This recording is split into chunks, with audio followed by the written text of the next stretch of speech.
اب میں یہ عرض کر دوں کہ میں جس کو کہنا چاہیے نفس مضمون، چونکہ محفل کی جو تمہیدی باتیں تھیں وہ میں نے آپ کے آگے کی، آج کی نشست کی، اب آپ کے سامنے میں آغاز کرتا ہوں اپنے شکوے تک۔ یہ شکوہ کیوں تحریر کیا، اس کی وجہ یہ ہے کہ جب اقبالیات میرے پیریڈ میں آئی تو میں شکوہ اقبال کو میں نے پڑھا، مجھے لطف آیا، میں نے بار بار پڑھا اور اس کے بعد میں یہ سوچا کہ میں بھی شکوہ تحریر کروں۔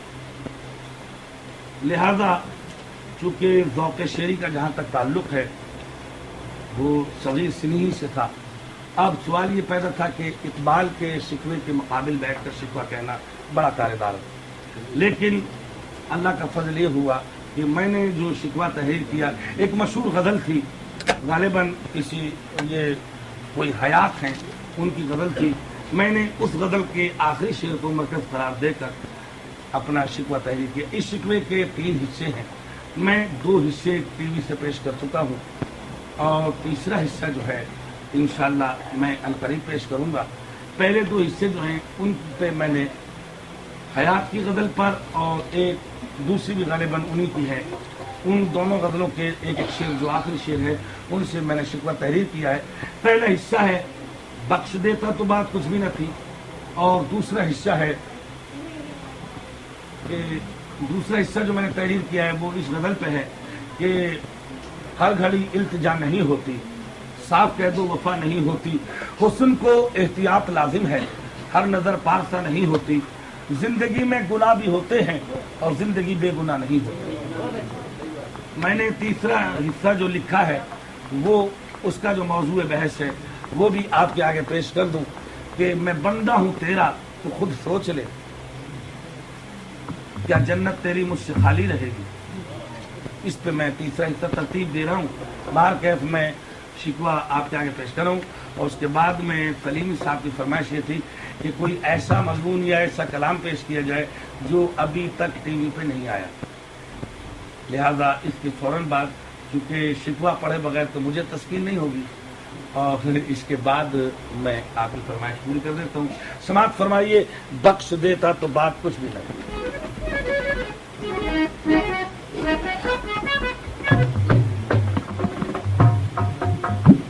اس میں سلیم بھائی وہ کچھ باتیں ایسی ہیں جو نہ ریکارڈ میں آئی اور نہ کبھی آپ نے پہلے سنی۔ یہ شکوہ بھی پڑھ رہا ہوں تو اس کو بھی نئے اور اچھوتے انداز میں پڑھوں گا، اس سے پہلے میں نے ریکارڈ میں نہیں پڑھی۔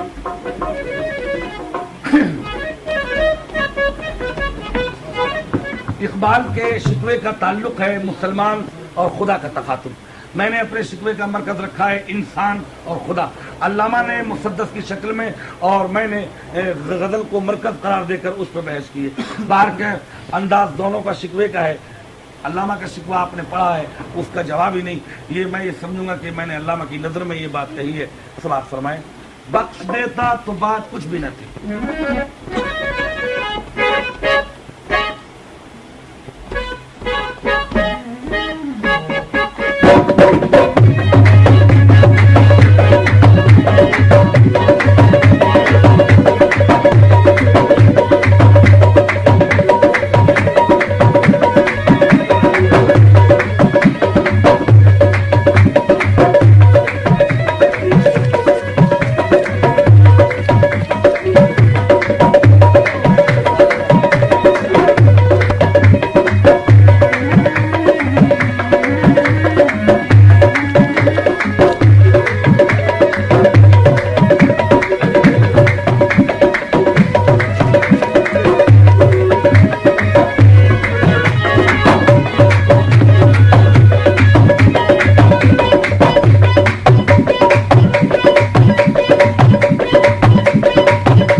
شد خراب، عشق آمد دین و دنیا کامیاب.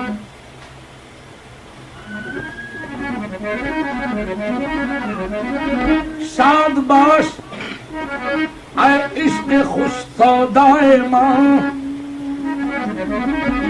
اے طبیب جملہ علت ہائے ماں.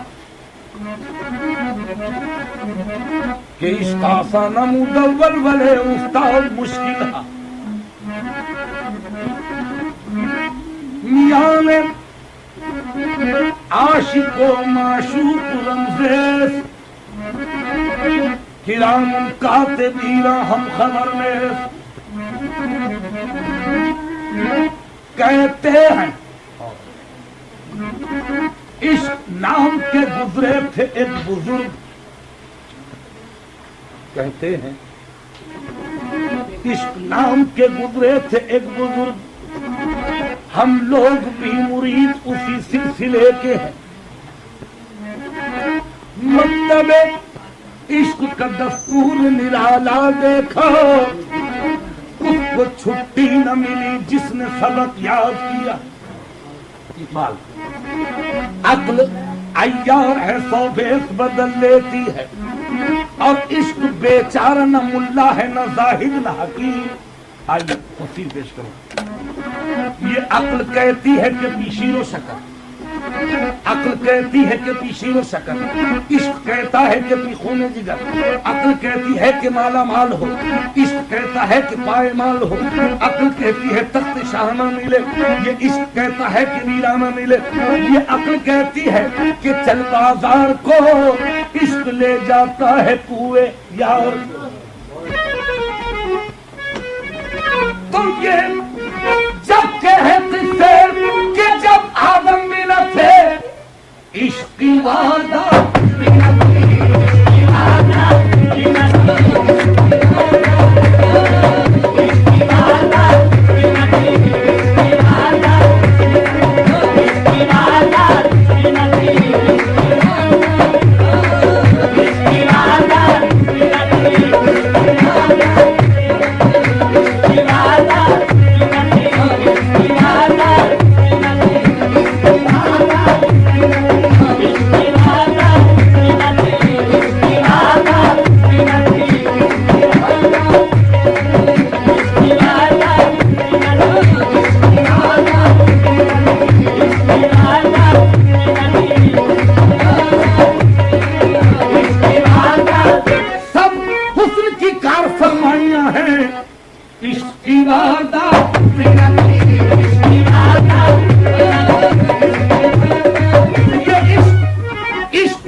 جاتا ہے عشق کی وعدہ.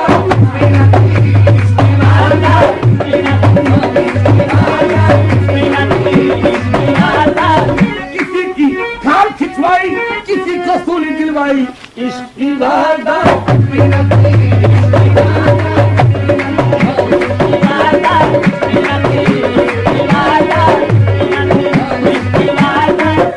اور اگر سچی بات پوچھتے ہیں تو وہ کہہ دیتا ہوں کہ انہیں اپنے حسن کی محفل سجانے کا خیال آیا، ورنہ عشق کی وعدہ.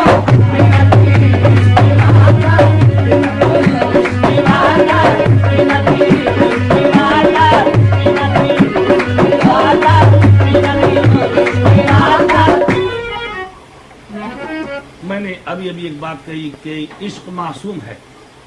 یہ سب حسن کی کار فرمائیاں ہیں، اس کی دلیل سن لیں. عشق معصوم ہے، بدنام ہوا جاتا ہے. یہ عشق معصوم ہے، بدنام ہوا جاتا ہے، کیونکہ میں جان چکا حسن کی منزل ہے تجارت.